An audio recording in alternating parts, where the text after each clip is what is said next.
Tere päevast! Mina olen Urmas Tartes. Ma olen õppinud bioloogiat ja uurinud pikalt putukate elutegevust. Viimasel ajal tegutsen ma peamiselt putukate pildistamisega ja nende jälgimisega looduses. Täna räägin ma teile sellest, miks on paljud putukad nii värvilised ja mis see värvitoon nendele ja see värvitoonide mitmekihisus nendele võiks ka tähendada ja ka meile tähendada. Kõigepealt esimese asjana peame üldse rääkima sellest, kuidas looduses tekivad värvid. Kui vaatame välja talvel lund, siis näeme, et see lumi on täiesti valge. Kui me vaatame päikest, siis näeme ka seda, et päike on valge. See valgus, mis päikeselt tuleb, paistab meile ju täiesti valge. Kuid kui me vaatame seda valgust lähemalt ja lahutame ta erinevateks lainepikkusteks, siis selgub, et see valge valgus, mida me näeme, on tegelikult värviline. Ja kõik te olete kindlasti neid värme näinud taevas, siis kui vihma ajal paistab päike ja taevasse tekib vikerkaar.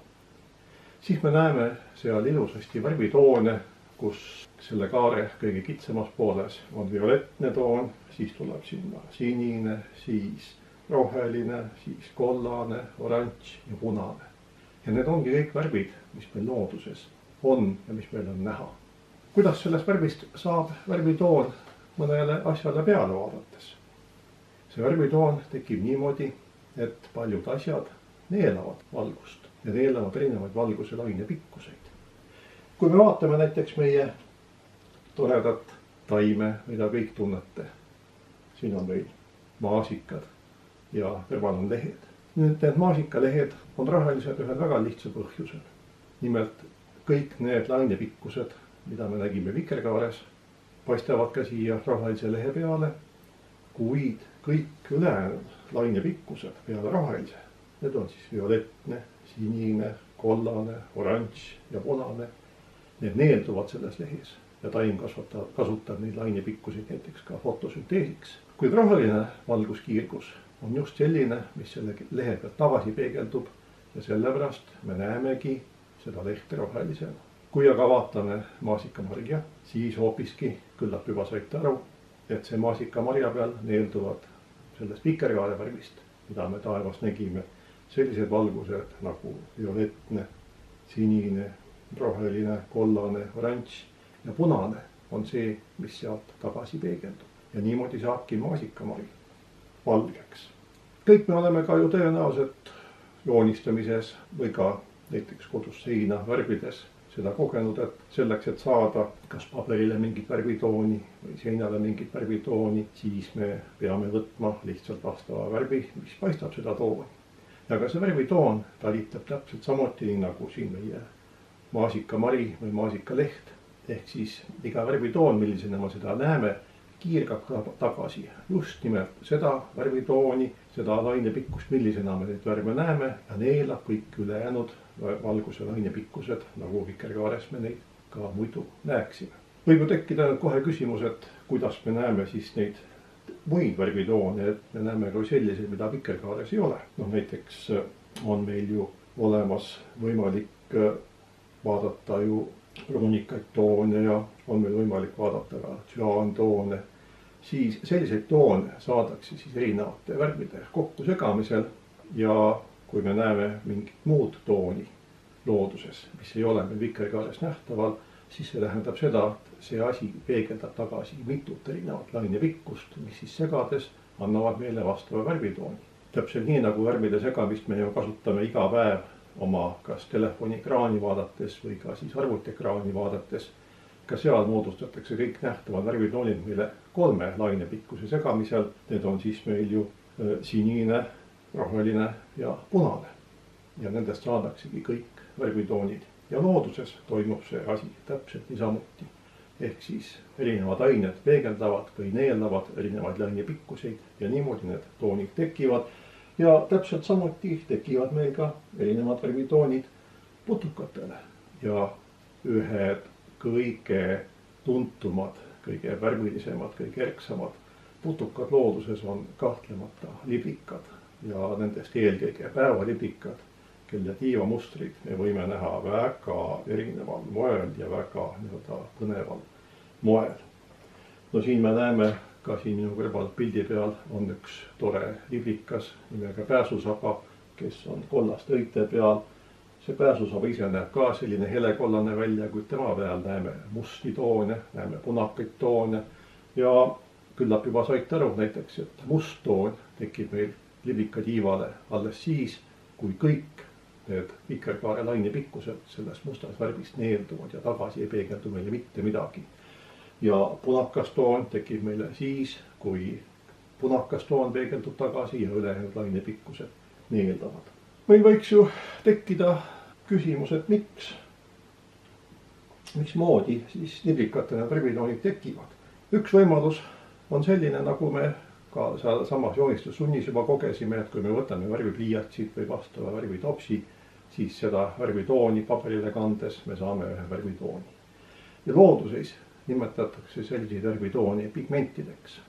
Ja nii on ka eluslooduses olemas paljudel organismidel võime sünteesida aineid, mis siis neelavad ühte või teist aine pikkust ja mille kaudu saadaksegi vastav toon. No üks levinud aineid, mida putukate maailmas kasutatakse ja millega tehakse kõik mustad, pruunid ja kollakad toonid, on näiteks melaniin. See on selline pigment, mida me kõik ise oleme ka oma nahas näinud, siis kui me suvel päevitame, siis läheb meie nahk ju pruunimaks ehk siis muudab värvitooni. Ja see värvitooni muutmine toimubki seeläbi, et meie nahka sünteesitakse siis pigmenti, mis hakkab neelama rohkem teisi lainepikkuseid. Meie nahk pole enam nii hele ja peegeldab tagasigi just nimelt selliseid tumedamaid lainepikkusid. Nii et selliselt need ka liblikate värvitoonid tekivad, ehk siis paljude värvitoonide puhul, nagu need siis kollakad on või ka vahel ka punakad, on siis meil olemas sellised värviained, mida liblikas sünteesib ja mis nende tiibades siis neid värvitoone tekitavad. Kuid see ei ole ainult kõik. Liblikate tiivad on hästi sellise põneva ehitusega.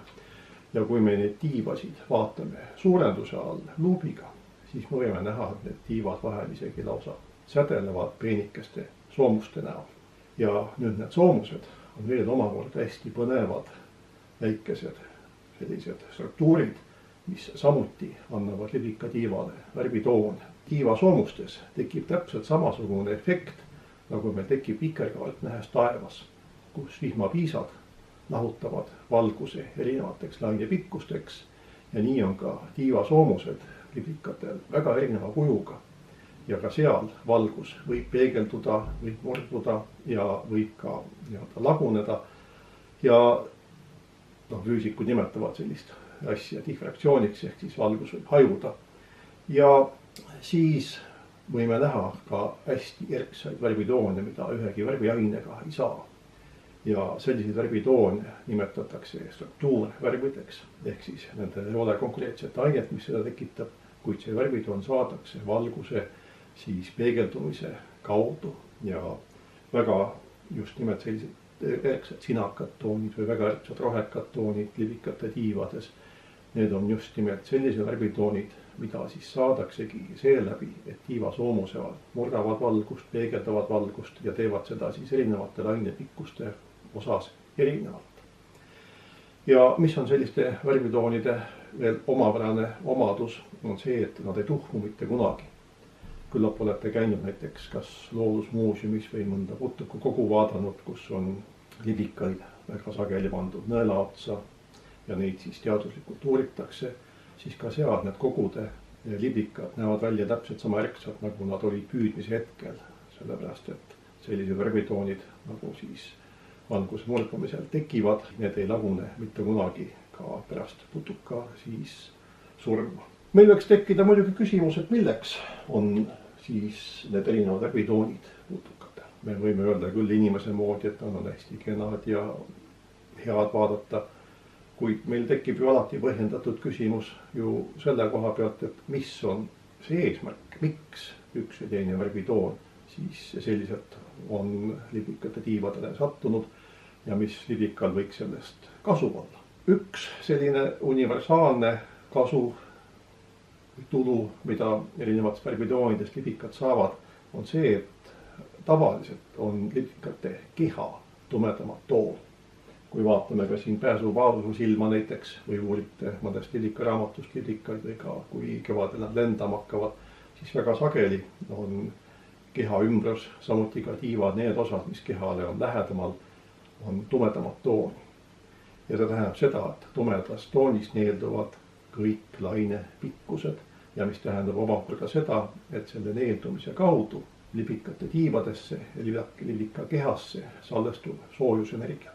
Ehk siis liblikad kasutavad oma tiivade värvust oma keha soojendamiseks selleks, et nad saaksid lendama hakata. Kuid see pole ainukene eesmärk, miks liblikatel on sellised erilised tiivamustrid. Üks võimalus tiivamustrite kasutamiseks on selline, et liblikas natukene teeb vigurit. Ehk ta näitab ennast kellegina, kes ta tegelikult ei ole. Ja seetõttu on paljudel liblikatel tiivade peal näiteks silmtäpid või ka silmlaigud. Ja need silmlaigud on sellised, et kui näiteks mõni lind, kes võiks tahta liblikat sööma tulla, vaatab teda, siis ta näeb silmi ja siis arvab, et tegemist on mingi suure looma näoga ja ei julgegi seda liblikat ära süüa. Et ka see on üks selline võimalus liblikate värvitoonide kasutamiseks. Ja muidugi liblikad näevad ka päris hästi. Ja kui näiteks kaks liblikat tahavad kokku saada, üksteist ära tunda, emane ja isane, siis ka lähedalt vaadates on tiivamustril roll olemas, et nüüd isane tunneks emase ära ja emane isase. Kuigi loomulikult lisaks värvitoonidele kasutatakse seal ka lõhna suhtlus. Ja muidugi on ka veel üks selline hästi huvitav värvide kasutusvaldkond, mida nimetatakse varjevärvuseks. Ja vahel on niimoodi, et näeme kusagile niidu peale või nõmme peale ja vaatame, et lendas üks liblikas ja maandus kusagile. Ja niipea kui ta maandus, tiivad kokku pani, meil ta kaob täiesti silmist. Siis kui see liblikas uuesti lendu tõuseb, siis me teda näeme ja siis kui ta jälle maandub, siis ta on kadunud meie silmist.